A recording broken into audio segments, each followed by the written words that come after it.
여러분 질문을 좀 드려보겠습니다. 이 마지막 시대 제7일 안식일 예수 재림 교회를, 저와 여러분들을 하늘에 어떤 이름으로 등록해 놓았다고 배우셨죠?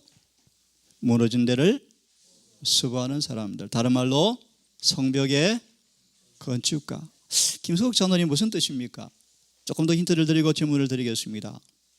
사도행전 1장의 제목을 아시는 분, 교회에 대한 하나님의 목적이에요.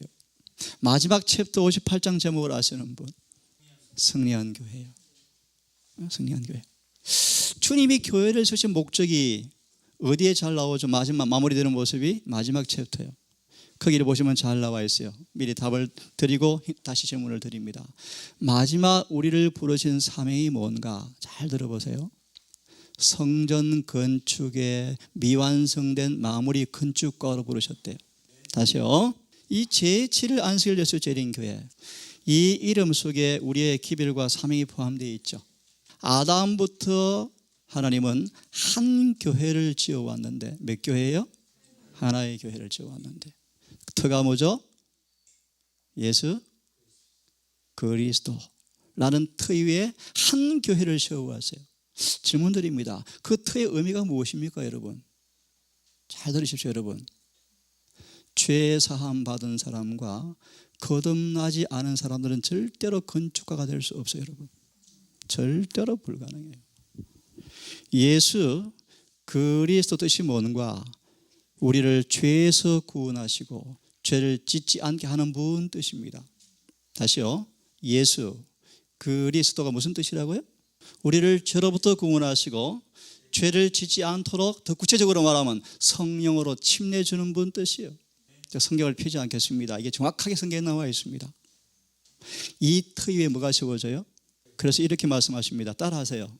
성전은 의인들로만 건축되어진다. 맞아요, 여러분?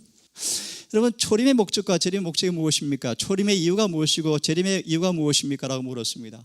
다시 묻습니다. 초림의 목적이 무엇이고 재림의 목적이 무엇입니까? 제가 답을 드리죠. 초림은 죄인들을 불러 회개시키러 오셨지만 재림은 죄인들을 데리러 오지 않습니다. 의인들을 데리러 오십니다. 성경으로 말하면, 쉽게 풀이하면 초림은 우리의 죄를 치료해 주러 오시는데 재림은 죄 치료하러 오지 않습니다. 그러므로 재림 전에 죄는 치료가 다 되어 있어야 그것이 성소 정결이라는 뜻입니다, 여러분. 돌아와서 장로님, 이 재림교회의 사명이 뭔가? 왜 우리를 부르셨는가?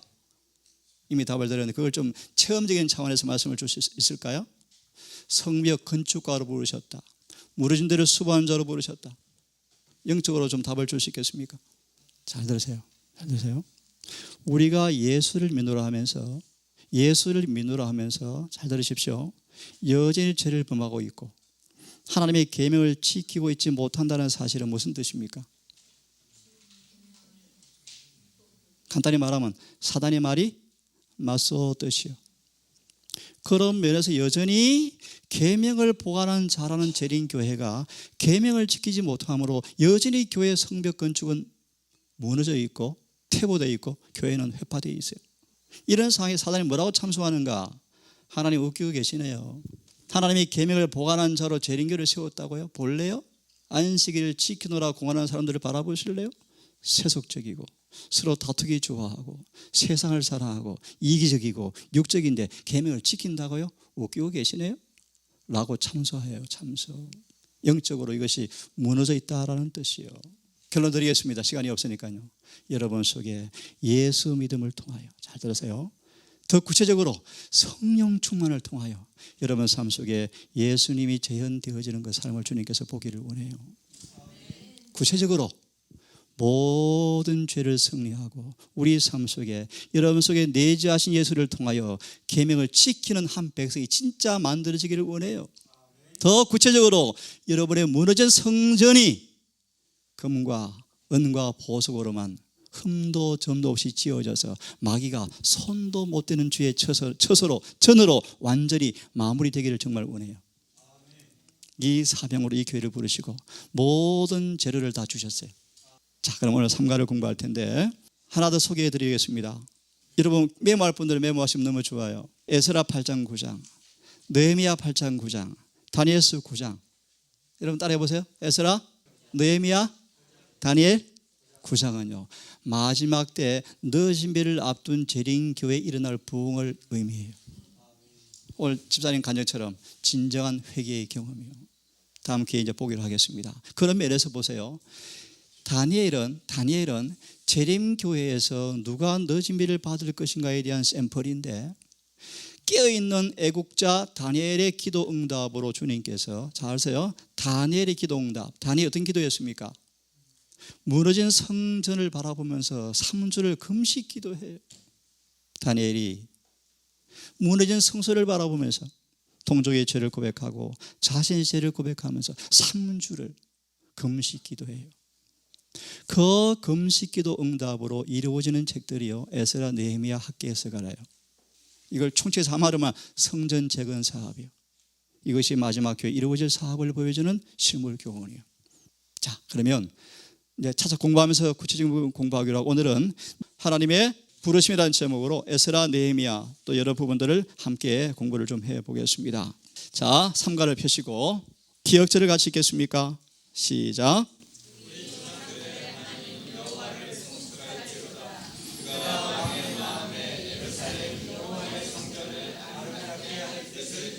예, 하나 언급해드리고 공부합니다. 하나님은 하나님의 일을 반드시 하시는 분이십니까? 그것이 무엇입니까? 한번 마음으로 따라서 읽으시길 바랍니다. 실물교훈 420페이지인데 한번 들으십시오. 하나님께서 반드시 하시는 일이 있으셔요. 여러분들이 방해만 하지 아니하면, 여러분들이 거역하고 완고하지만 아니하면, 절개 여러분 자신을 주님께 헌신하면 주님은 반드시 여러분의 성전을 가장 깨끗하게 아름답게 만들어 주시겠다는 사실을 그분은 영원한 언약으로 우리에게 주셨어요. 그런 면에서 한번 들어보십시오. 잘 아시는 말씀이에요. 그리스도 교란, 죄를 사하는 이상의 의미가 있다. 그분은 회개한 자에게서, 제가 덧붙였습니다, 죄를 가져가시고 그 빈자리에 성령의 은혜로 채운다는 의미이다. 여러분, 성령을 받으셨습니까? 예수를 믿을 때 참으로 성령을 받았습니까? 여러분, 설명 그만하겠습니다. 그 다음요, 성령의 은혜로 채운다는 의미이다. 죄를 버리고 용서받은 빈자리에 예수가 임재하심으로 우리는 죄에서 해방되어지고 순결하게 되어진다. 이리하여 복음의 목적과 계획과 완전함과 충만함이 이루어진다. 그때야 비로소 예수님을 아버지께서 이 땅에 메시아라 부르신 사실을 증거하게 되어진다. 이것이 하나님의 목적이요. 영적인 의미에서 성벽에 건축된다 말의 의미가 무엇인가를 말씀드린 거예요. 자, 오늘 기억절을 보았는데, 자, 한번 우리 공부를 해봅시다. 1월 소지입니다. 에스라, 느헤미야를 부르심. 기억절을 먼저 함께 읽습니다. 시작.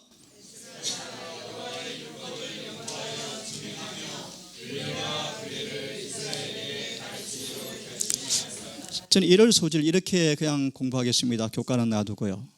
따라하십시오. 오늘날 우리는 현대판 누가 필요하다? 에스라. 그런 면에서 에스라, 느헤미야가 어떤 사람이었는지 라는 사실의 시간 좀 보면서 우리의 부르심을 한번 점검해보는 시간을 가지면 좋겠습니다. 여러분, 에스라가 어떤 사람이었습니까? 한나 제사장이었다.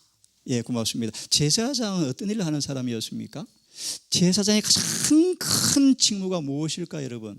물론 제사 드리는 것인데요, 그거는 놔두고 그 영적 의미에서 중요한 것이 뭘까요? 아, 맞아, 교육. 누가 답변하셨어요? 어떤 교육입니까? 예, 맞습니다. 이 부분을 통틀어서 이렇게 말합니다. 무엇이 거룩하고 무엇이 속된 것인가를 확실하게 가르쳐 줘야 돼. 무엇이 죄인지, 무엇이 거룩인지, 무엇이 의인지. 자, 돌아와서 에스라는 어떤 사람이었다? 제사장, 율법사였다. 우리 상영 에스라 어떤 사람이었습니까? 어떻게 하나님 에스라를 부르셨을까요? 느헤미야를 부르셨을까요? 한번 읽습니다. 시작. 기회와 에스라, 느헤미야가 어떤 사람이었다고요? 기회와 원칙의 사람이었다. 읽어보겠습니다. 시작.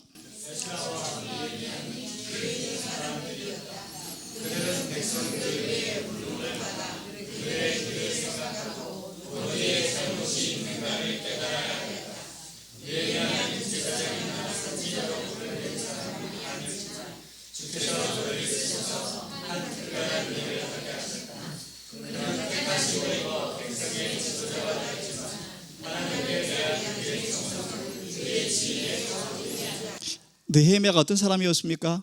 하나님께 뭐 했어요? 내가 목사니까, 내가 장로니까, 내가 선교회장이니까 그런 일에 연연하지 않고 하나님 부르셨으므로 하나님께 뭐 하는 사람이었어요? 지위에 좌우되지 아니하고 충성한 사람이었다. 한마디로 원칙의 사람이었다. 한번 볼래요? 에스라 같은 사람이었는가 봅시다. 마저 읽습니다. 우리는 하나님의 기회의 사람이 되어야 한다. 지금 하나님께서 뭐 하셔요? 지금 우리를 부르셔요. 누가 이 부르심의 기회를 잡을 것인지. 아모스가 뭐 하다가 뽕나무 키우다가 부름받았습니다. 그죠? 용기 내시고 일하기를 바랍니다. 왜냐하면 그리스도의 깃발 아래서 평생 봉사를 위해서 병정이 된 모든 사람들은 큰 책임과 가능성이 주어졌기 때문이다. 에스라가 어떤 사람이었습니까? 아론의 자손이었습니다. 그는 뭐였습니까? 제사장이었습니다. 그는 어떤 사람이었습니까? 선을 행하는 그릇으로 주님께서 택했습니다.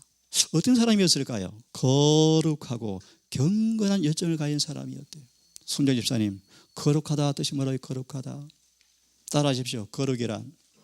거룩이란 하나님과 뭐한 상태? 일치된 상태를 가리킨다. 고 3장 18절 주석 읽어보세요. 신학적 개념을 여러분 잊어버리세요. 어제 첫 질문을 들으면서 좀 찡했는데요. 성경을 의역하시면 안 돼요.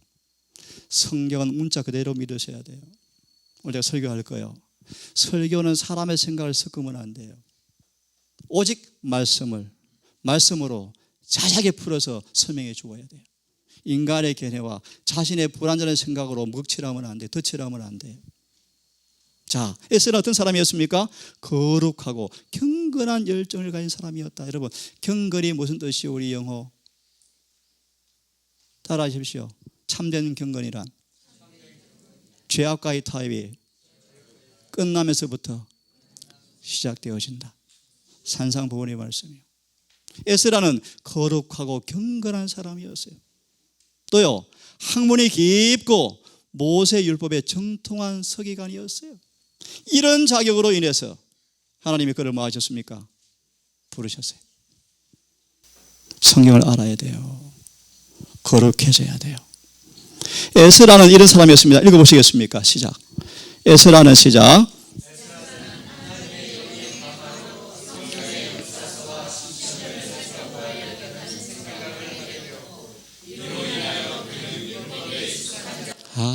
익숙한 자가 되었다. 이런 사람이었습니다. 그래서 다 율법의 사본을 모아서 깊이 연구하고 백성들은 뭐였습니까? 순수한 교사가 되어서 부흥시키는 도가 되었죠. 그죠? 에스라를 주님께서 왜 부르셨습니까? 이런 사람이었어요. 이런 사람. 에스라는 율법에 정통한 사람이었어요. 방금 우리 유대인의 그 간증을 들었죠. 유대인들은 그의 죄에 대해서 이야기를 하지 않는데요. 한번 따라 하시겠습니까?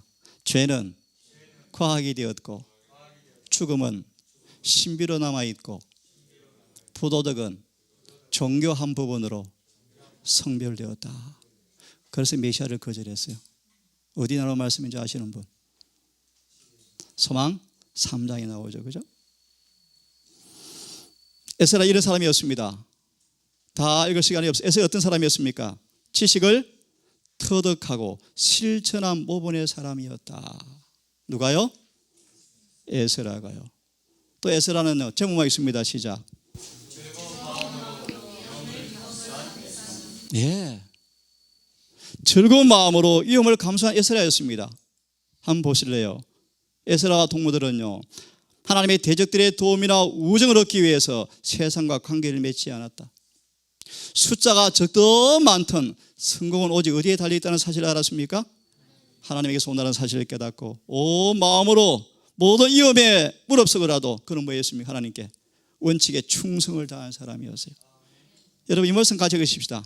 시작. 그래서 그들은 시작.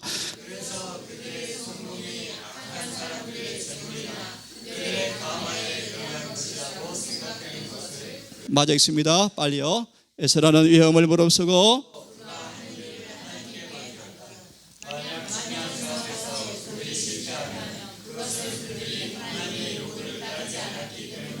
따라서 하나님께서 그들을 도우실 수가 없다는 것을 그들은 잘 알았다. 우리 꽤 많습니다. 에스라가 이런 사람이었어요. 느헤미야도 그런 사람이었습니다. 이만큼 에스라 보고요. 느헤미야를 왜 부르셨을까? 여러분, 느헤미야 함께 읽습니다. 시작.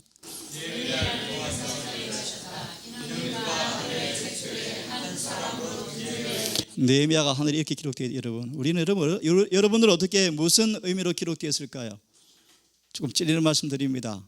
땅만 망하게 하는 자가 기록이 많이 되어 있대요. 무슨 뜻일까요, 여러분? 우리를 가장 기름진 포도원을 주시고 울타리를 만드시고 나무를 옮겨 심어 놓아서 모든 혜택을 다 주었는데 땅만 뭐예요? 무슨 뜻입니까? 자리를 차지한 채 열매가 없다는 사실이에요. 누가 13장에 나온 말씀이죠. 느헤미야처럼 하늘에 한 사람으로 등재되어 있다. 어떤 사람요? 여호와를 존귀 여긴 사람요. 그래서 매매되지 않은 사람요, 충성을 다한 사람요, 환경의 지배를 안 받은 사람요, 지위와 명예의 평판에 팔리지 않은 사람이었습니다. 거룩한 열정으로 주님께 충성을 다한 사람이었습니다. 느헤미야가 어떤 사람인가? 여기 있습니다. 강철같이 원칙에 굳셌고 어떤 궤변에도 흔들리지 않은 사람이 느헤미야였다. 현대판 성경 건축가의 자질이요. 그만큼 합니다. 이래서 이들을 뭐 하셨어요? 부르셨어요. 좀 어려운 얘기 드립니다. 누가 마지막 큰 소리 외침에 참여할까? 이런 사람들이 여러분, 아무나가 아니에요. 여러분, 새 천사의 계배를 통하여 이렇게 준비된 사람들을 마지막 늦은 비 운동으로 쓰실 것입니다. 여러분, 그만큼 합시다. 1월 소지 됐죠? 41페이지 영감의 교훈 빨리 읽으십시다. 시작. 가장 깊은 관심을 가지고 시작.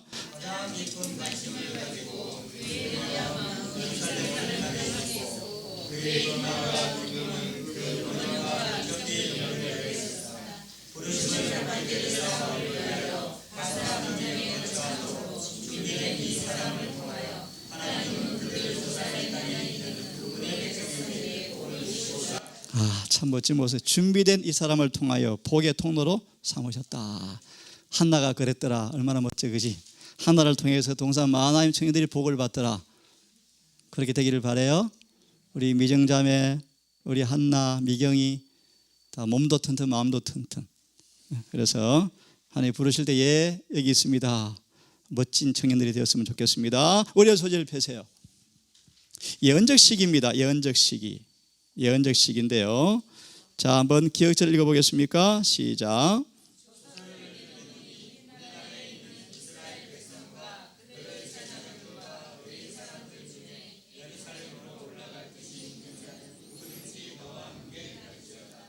여러분, 이 다니엘이 몇 살쯤 끌려갔다 그랬죠? 원정이 7, 8쯤 끌려갔대요. 그죠? 그가 머리가 이제 하얘지고 바벨론에 끌려간 지 거의 70년이 되어갈 무렵에 성령이 찾아오셨대요. 누구를 찾아왔다고요? 다니엘을 다니엘. 왜 다니엘을 찾아왔을까요, 여러분? 이것이 바로 다니엘 1장의 배경이에요. 다니엘은 율법의 보관자가 되었어요. 하나님의 쓸만한 준비된 그릇이 되어버렸어요. 그런 그가, 보세요. 그런 그가, 우리로 쉽게 말합시다. 성전 건축하려고 딱 기도하고 시작하니까 마귀가 가만둬야 안 둬요? 안 도와서 6장에 사자굴에 쳐넣는 거예요. 그래서 6장과 9장 같은 시간의 사건이에요. 하나님이 그를 살리십니까? 죽일 수가 없죠. 그의 9장 기도 응답으로 누가 일으켜 세움 받아요? 에스라, 느헤미야요. 자, 이 의뢰 소지가 뭔가? 다니엘이 드디어 보세요. 성령이 방문하셔서 감동을 주어서 다니엘이 예레미야 25장과 29장을 연구하다가 뭘 깨달은 줄 아십니까? 이 예언의 시기를 깨달았어요. 쉽게 말하면 집에 돌아갈 때가, 다른 말로 어려운 말로 71회가 끝나간다. 70년이 포로 생활이 끝나간다 라는 사실을 깨닫게 되었어요. 그 말의 의미는 무엇입니까? 성전을 회복할 때가, 그때 하나님께서 누구를 딱 다니엘을 통해서 누구를 만나게 하셔요? 고레스요. 고레스를 딱 만나서 뭐합니까? 이사야를 풀어줘, 예언을 풀어줘요. 풀어주니까 고레스가 감동을 받고 성전 중건역을 먼저 뭐예요? 1차 딱 조서를 내리는 거예요. 누가요? 고레스가요. 고레스가. 그 다음 누가요? 다리오가. 그 다음 누가요? 아닥사스가 1차, 2차, 3차 정확하게 하나님의 시간이 되어지자 정확하게 준비된 그릇을 통하여 그 정확한 때에 뭐 하십니까? 예언을 이루어 가셔요. 그렇죠? 1월 월요일 소재는 이런 얘기입니다. 43페이지를 보세요. 43페이지 묵상의 부분. 이 조서는 두 예언의 시작적 역할을 한다. 71의 예언 언제 마칩니까?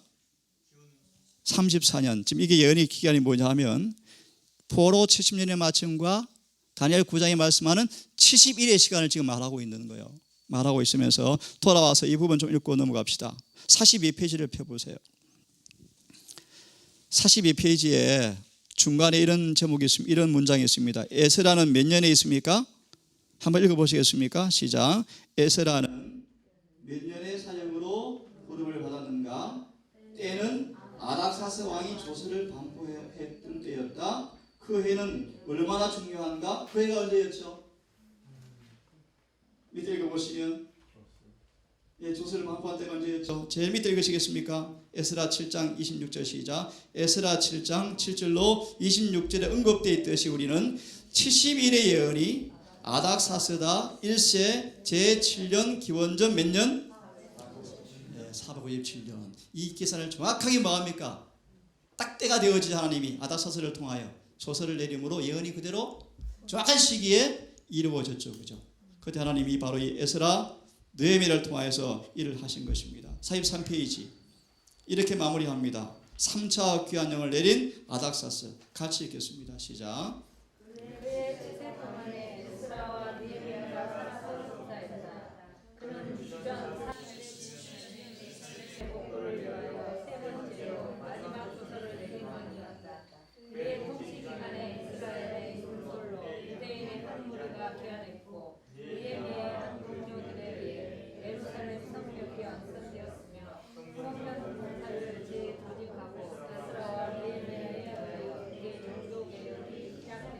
우리 기도를 한번 같이 읽어보겠습니까? 세상의 시작. 세상의 미래를 모두 아시는 하늘 아버지, 저를 하늘 백성으로 인도해 주셔서 감사합니다. 예언의 모든 성취 가운데 저희 구원도 포함되기를 간절히 원합니다. 역사와 미래를 주관하시는 아버지를 의지합니다. 아멘. 혹시 월요일 소지 덧붙일 분 계십니까? 예, 장로님. 예. 71회가 아니고는 70년이고 그거는. 네, 포로 기간이 끝날 쯤에 그 기점을 해서 그 예루살렘 중건령이 아닥사스로부터 내리면서 그 시작되는 거를 갖다가 아니요, 이렇게 하셔야 돼요. 자, 잠깐 설명해 드릴게요. 미안합니다. 바벨론이 멸망을 하고 멸망할 때 다리오가 왕이 되어서 다리오가 왕위로 2년을 지난 다음에 고레스가 왕으로 등극할 때가 70년이 차는 해였고 그때 다니엘을 통해서 고레스를 만나게 하여서 정확하게 고레스 70년의 포로가 끝나는 바로 그 해 첫 조서가 내렸는데 그때부터 시작해서 마지막 에스라 느헤미야 시대의 몇 차요? 아닥사스다 BC 457년에 정확하게 성전 중건령이 내리는 예언의 기점이 이루어졌다 뜻입니다. 그러니까 457년이 예. 중건령을 보는 우리는 처음에 읽을 때 예. 고레스가 2차 중건령을 내렸잖아요. 예. 그런데 그 다음에 다리오가 있었고 그 다음에 맞습니다. 아닥사스가 있었어요. 예. 그런데 왜 고레스서부터 기점을 안 잡고 예. 아닥사스부터 기점을 잡았느냐? 오케이. 감사합니다. 오케이, 감사합니다. 이게 교과 측에 설명이 간단히 나와 있습니다. 그러니까 설명을 드릴게요. 고레스가 성전 중건령을 내려서 성전이 중건되어져요. 그런데 아직 성벽과 자치권이 회복이 안 되어져요. 백성들은 퇴보되어 있어요. 또 성벽이 많이 또 회파되어 있어요. 여전히. 그때 에스라를 통하여 영적으로 뭐 합니까? 부흥을 막 시켜요. 시키자 행동과 느헤미야가 나타나서 뭐 합니까?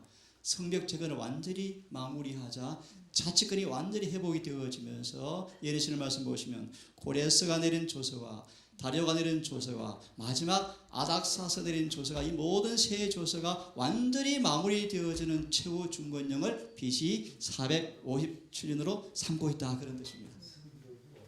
여기 한번 읽어보세요. 42페이지 밑에서 8번째 줄 있죠.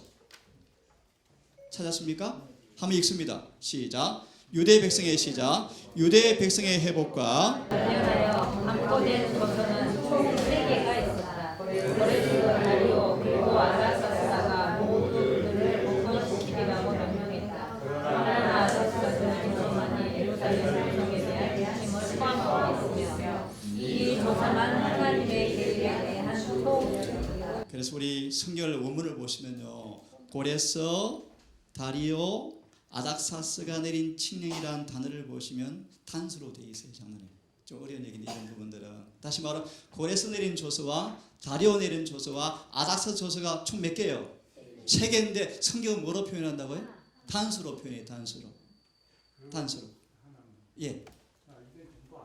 예, 말씀하세요.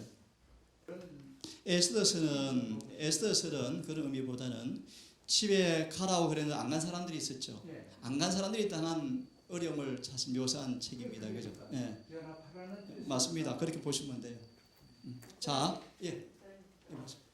영적. 맞습니다. 예. 그래서 그런 하드웨어의 맞아요. 개혁이 아니라 하드웨어 맞고. 아멘입니다. 그래서 결국 그래서 맞습니다.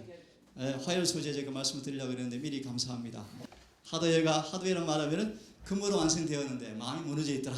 에스라를 통해서 영적으로 또 회복시켜 주었더라.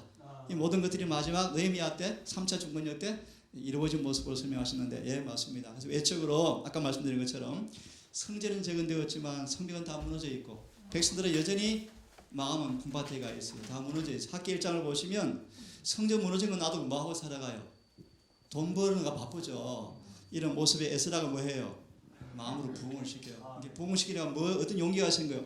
성전 마무리해야 되겠다. 라고 할 때 느헤미야가 나타나서 뭐합니까? 한 손에 칼과 벽돌을 쥐고 동네에서 정확하게 성벽이 뭐합니까? 딱 마무리되어지고 또 외적으로 자치령이 회복돼요. 자치령이 회복되어지면서 모든 예루살렘 성 안에 정말 자치와 성전 중의 모든 것이 회복된 모습으로 457년 아닥사스 때 내린 조서를 삼고 있고 또 말씀처럼 또 이것도 더 왜 확실한가? 아까 말 역순하시면 돼요. 2300주에 않으면 71회 끝. AD 34년부터 역순을 해버리면 정확하게 연도가 어떻게 계산되어지죠? BC 457년. 근데 이 부분은 사실은 여러분 대할 게 많지만은 이 연도 때문에 재림교회가 엄청 공격을 받아요. 그래서 개신교회에서는 458년 9년 아니면 6년 4년 1, 2년 차이 나게 자꾸 만들어요. 이해가 아주 논쟁이 엄청 심한데 아까 말씀처럼 제일 쉬운 방법은요. 역순하면 돼요. 왜 그런가? 개신교회도 스데반의 순교 장면을 부인할 수가 없고 그때 유대 교회가 끝난 사실을 그들도 인정하고 있거든요. 그때부터 역순하면 정확하게 몇 년 나와야 합니까? BC 457년 나올 수밖에 없거든요. 이해되셨어요? 자, 넘어갑시다. 화요일 소식. 이미 아까 말씀드린 부분과 같은 부분인데요. 71회와 2300주의 제목으로 공부를 하게 되겠습니다. 기억절을 함께 읽습니다. 시작. 내 백성과 내 본성을 위하여 이를 대한 기한과 정하였나니 험이 있으며 죄가 명하며 죄악이 용서되며 영원한 기가 드러나며 단서가 영원히 영원하며. 자, 이 제목이 어떤 제목입니까? 화요일 소식의 내용이 어떤 내용입니까? 자, 먼저 묻습니다. 71회가 무슨 말입니까? 어디에 나오는 내용이고 무슨 얘기입니까? 자, 먼저 1회라는 뜻이 무슨 뜻이요? 1회? 영어로 말하면 주, weeks, 70주, 70주일. 70주라는 뜻입니다. 그럼 70주일이라 그러면 여러분 성경에서 하루를 몇 년으로 계산하라? 왜 그렇게 해야 합니까? 우리 마음대로 에스겔 4장 6절에 보시면 one day, one year. 민수기 14장 32절인가 아마 그럴 거예요. 그에 의하면 자 보세요. 그러면 71회면 몇 주요? 70주요. 70주요. 70주면 며칠이요? 77은 49에 공도하면 491이요. 491이면 미경자 몇 년이요? 490년이요. 이 71회가 490년을 말이요. 그거하고 2300주야가 어떤 관계가 있는가? 그걸 지금 질문하는 거예요. 그러면서 자 질문을 드리겠습니다. 내 백성과 내 거룩한 성을 위해서 따라하십시오.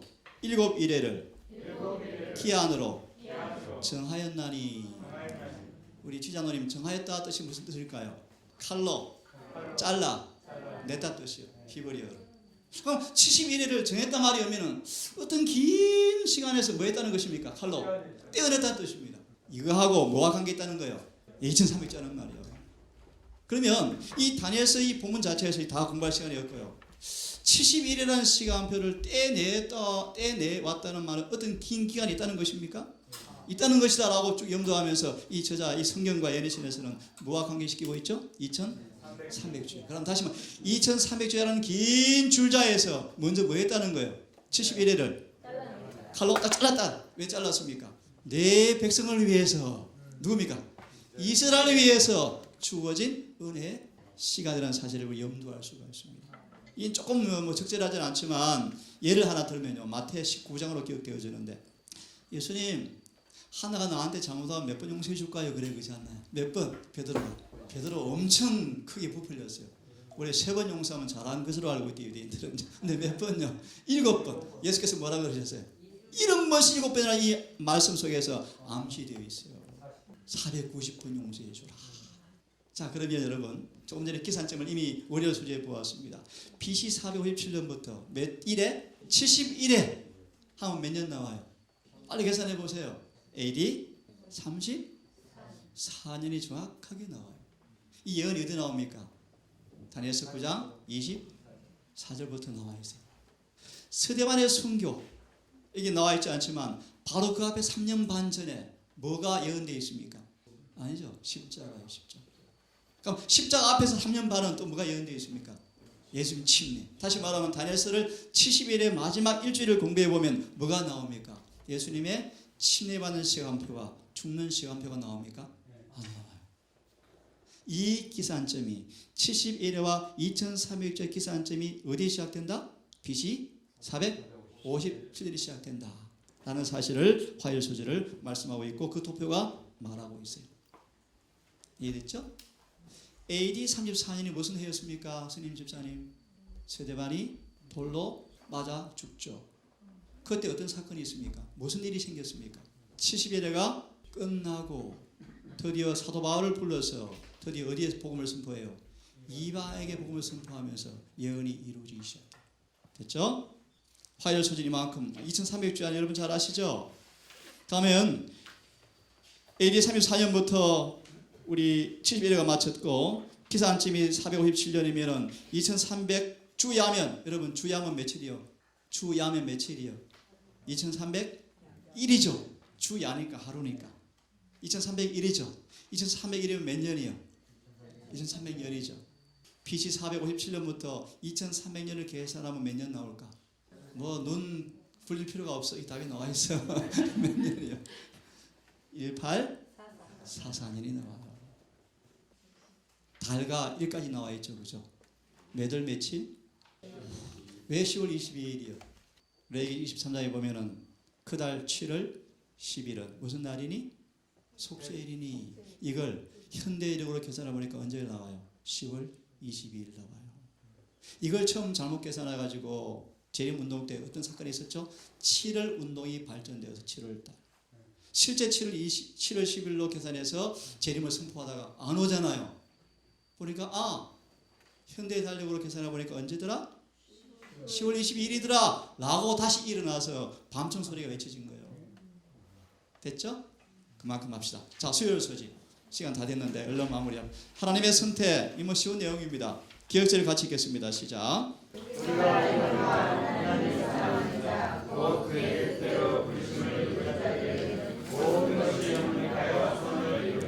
이 부분은 47페이지 예언신을 읽고 정리를 합시다. 성경이 말하는 선택의 의미가 뭔가? 자, 함께 읽습니다. 시작. 그리스도를 통하여 주시는 하나님의 은혜의 선물은 만민에게 이루어져 주신 것이다. 어떤 사람이 멸망하면 그것은 자신이 선택한 것이 다른 사람이 선택해 준 것이 아니다. 하나님은 모든 영혼이 영생을 얻도록 택하심을 이룰 수 있는 조건을 그분의 말씀 가운데 제시하셨는데 그것은 그리스도를 믿는 믿음을 통하여 그분의 계명을 순종하는 것이다. 예, 택하심의 조건이 뭡니까? 택하심이 무엇입니까? 택하심과 비교되는 게 뭐예요? 네, 부르심이요. 부르심은 무엇이고 택하심은 뭐예요? 그래서 부르심에는 조건이 있어요, 없어요? 없어요. 무조건이. 택하심은 뭐예요? 어떤 조건이 있어요? 그럼 택했단 말의 의미가 뭐예요? 내가 택함 받은 사람이 어떻게 할 수 있어요? 자, 이렇게 이해하면 쉬워요. 내 삶 속에서 믿음으로 계명이 지켜지고 있는 사람들은 택함 받은 사람들이 왜 그런가? 뭐 하고 있어요? 조건을 성취. 조건이 뭐예요? 순종이. 그럼 순종이 뭐죠? 성경상 순종의 의미가 두 가지가 있어요. 같은 거지만 좀 이해하기 위해서. 순종이라 따라하십시오. 순종이라 하나님의 뜻에 우리의 뜻을 뭐 하는 것? 굴복시키는 것. 다른 의지를 드리는 것. 이것이 드려지면 뭐가 나와요? 우리가 말하는 뭐가 나와요? 일반적으로 순종이 밖으로 나와요. 이게 믿음의 열매예요. 다시 말하면 여러분 죽자는 얘기예요. 우리 삶 속에 순종이 되어진다. 시대소망의 176페이지처럼 사성과 욕망과 생각과 동기와 감정까지라도 절교 그분의 법에 순복이 되어진다라는 말의 의미는요, 택함 받고 있다 뜻이에요. 그 말의 의미는 그들 속에 성령으로 거룩하게 구별했다 뜻이에요. 조건이 있습니다. 뭐하여 그들이 뭐 하고 있어요? 자신의 의지를 애정을 절교 그분에게 뭐 하는 거예요? 더 구체적으로 이렇게 닭갈비가 있고요, 햄밥이 있어요. 쉽게 선택할 수 있어요. 육신은 뭘 먹고 싶어요? 하나님 뭘 먹으라 그래요? 여기 뭐 하는 거예요? 근데 순종이 돼야 안 돼요. 잘 안 되지. 왜? 입맛이 들었으니까. 그래서 뭐가 필요해요? 잘 이해 쉽게 드리려고 설명하는 거 뭐 해요? 금식해버리는 거예요. 금식해서 닭 먹고 싶은 욕심 다 뺄 때까지 금식하는 거예요. 예수님의 기별이 여러분 이걸 가르쳐서 따라하세요. 노력. 어떤 노력이요? 하나님께 끝까지 육신의 소욕을 거부하고 우리의 의지와 애정을 그분의 말씀 앞에 뭐 하는 거예요? 쳐서 복종시키는 것이 노력이요. 그리하면 뭐 하셔? 성령께서 입맛을 싹 바꾸었어요. 닭고기 역겨운 냄새가 나서 못 먹겠어요. 이걸 말하는 뭐예요? 성령의 새롭게 하심이라. 성령의 새롭게 하심이다 뜻이. 그렇게 할 때 뭐가 나와요? 절교 순종되어지더라. 이게 택함이. 한번 베드로후서 1장을 빨리 펴세요. 베드로후서 1장. 이것은 수요일 소지와 목요일 소지까지 같이 연결해서 마무리합니다. 베드로후서 1장을 펴세요. 자, 얼른 펴시고 세 구절을 보고 질문을 드리고 마무리합시다. 베드로후서 1장 폈습니까? 예, 9절과 11절 함께 크게 읽습니다. 시작. 이런 것이 없는 자는 소경이라 온심치 못하고 그의 죄를 깨끗이 하심을. 무슨 뜻일까? 혹시 해석해 보실 분? 앞에 답 잘하셨어요. 앞에 보시면 돼요. 그렇게 답변하면 돼요. 믿음의 덕의 지식의 절제에 인내를 인내에 경건에 형제 우애에 사랑을 공급하라. 이런 것들이 없는 사람들은 뭐한 사람이라? 무슨 뜻이에요? 원시치 못한다고 무슨 뜻이에요? 자, 저를 보세요. 쉽게도 말씀드릴게요. 우리 돼지를 키우는 주인이 돼지한테 가서 목욕을 다 시켜놓고요, 돼지우리를 다 청소하고 구이를 깨끗이 씻어놓고 먹을 걸 줬어요. 근데 내가 너무너무 좋아가지고 꿀꿀대서 먹는데 또 뭐해요? 똥싸 오줌 싸면 또 뭐해요? 이런 뜻이에요. 우리를 왜 주님이 구원하셨는지, 왜 죄에서 불러내셨는지, 이제 그들은 더 이상 똥 안 묻히고 살려고 이런 믿음의 진보를 해야 하는데, 이렇게 안 하는 사람들은 뭐한 사람이다? 우리를 왜 건져 주었는지 잃어버린 사람이다. 더 쉽게 말합니다. 애굽에서 그들을 뭐 하셨어요? 광야로 불러내셨는데 몸은 광야였지만 마음은 자꾸 뭐 하고 살아가요? 애굽짓하고 살아가니까 뭐해? 애굽 밥되기 다 하잖아요. 그죠? 그런 뜻이. 원시치 못한 사람들은 우리의 죄를 왜 깨끗하게 해준 사실을 잃어버렸다, 그런 뜻이. 됐습니까? 그 다음 10절 시작. 그럼 너희 형제들아 도로서 너희 구원과 택하심을 굳게 하라. 너희가 이것을 행한즉 언제든지 실족치 아니하리라. 무엇을 굳게 하라고요? 예, 그만큼만 합시다. 마무리 시작. 이같이 하면 우리 주 구주 예수 그리스도의 영원한 나라에 들어감을 넉넉히 너희에게 주시리라. 질문 하나 드려봅니다. 우리 대한 형제, 야곱은 택함 받았고 에서는 택함 받지 못했나요? 수요일 소지를 답을 주면 이미 교과를 읽었습니다. 두 사람 모두에게 주님께서 뭘 주었다? 기회를 다 주었어요. 그죠? 근데 야곱은 뭐 했어요? 순종했고 에서는 순종하지 않았어요. 마무리합니다. 하나님이 택하심 받는 조건은 하나밖에 없어요. 무엇입니까? 순종하는 것. 한번 저를 따라하시겠습니까? 따라하십시오.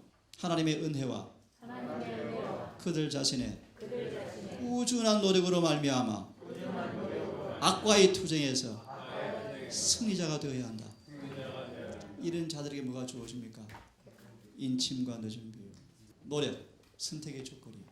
오늘날 거짓 복음이 이 선택의 조건을 희미하게 만들어서 많은 재림교인들이 생활은 애국처럼 살면서 예수님 재림 때 하늘 가는 것처럼 믿고 살아가는 현실이 되어버렸어요. 여러분, 성경과 예언시는 영적으로 문자 그대로 다 믿고 순종하셔야 돼요. 그만큼 합시다. 5개월 소지, 우리의 책임. 49페이지 예언신 보고 마칩시다. 범죄의 모든 행위는 시작. 범죄의 모든 행위는 죄인 자신에게 반응을 보이며 품성의 변화를 일으키고 그가 더욱 쉽게 또다시 죄를 지게 만든다. 죄를 지기로 설정함으로 인간은 그것을 스스로가 하나님께서 분리되며 복의 통로에서 거절될 자신을 찾으시며 그 분명한 결과는 패망과 사망이다. 그래서 기도를 같이 읽겠습니까? 시작. 아버지의 명령과 부르심 속에는 그것을 이룰 수 있는 지혜와 능력에 대한 약속도 포함되어 있는 줄 믿습니다. 작고 연약하지만 제 삶을 바칩니다. 저를 통해 일하시는 하나님이 크고 강하심을 믿습니다. 여기까지 합시다. 차차 여러분, 이번 기회에 에스라 느헤미야가 두 개 다 챕터를 합치면 총 몇 장입니까? 23장입니다. 그렇게 많지 않죠? 이번 3개월 동안 제가 에스라 느헤미야를 참 많이 읽었어요. 여러분, 여러 번 읽으시고, 특별히 스냐 왕의 방랑자들의 도움, 그죠? 성경의 건축자들, 기회의 사랑, 또 뭡니까? 뒤에 제목들이 있어요. 한 6, 7챕터 될 거예요. 그 예언시를 여러 번 숙독하시면서 그번 기회 에스라 느헤미야를 여러분 주신 메시지를 꼭 간직하시고 마지막 사명을 위탁받은 우리의 삶에도 동일하게 이루어지기를 바라면서 말씀을 마치겠습니다.